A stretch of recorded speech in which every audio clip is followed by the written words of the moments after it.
dahil isang taon na po yung binigay niyo po sa kanya. At salamat din po Lord sa buhay ng kanyang mga magulang, kay Ate Cheryl at kay Jomar. Sam, happy birthday to you. Happy birthday, happy birthday.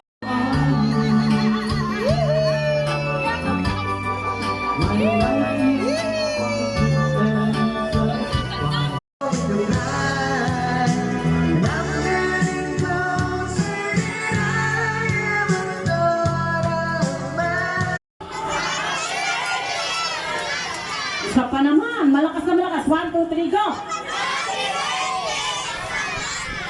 Okay, so baka meron pa dyan magagandang lalaki natin from Banalo. Lumang pera, tsaka lumang barya.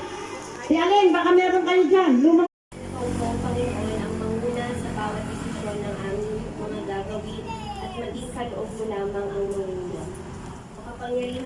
Hi! Ang ganda-ganda ni Samantha. Sige, habang kumakain kayo, bibigyan lang po natin kayo ng maiksing biography. Go!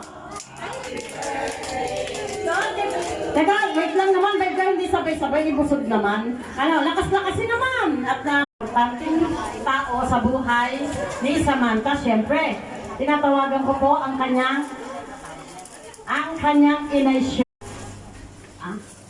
May mga papremyo. Okay, ready ang mga bata kahit matanda ba to? Pwede? O bata, 4 kids nga.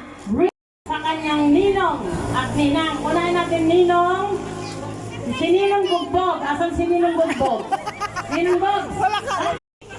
Magdala ng pampunas, ng kulangot. Oh, ano yan? Panyo! Magdala ng panyo! Ang galing talaga ng tip. Ay, hindi pa rin naghanda. Talaga. Okay, next. Siyempre, kung meron tayo sa Pilipinas, meron din sa ibang bansa. Magdala!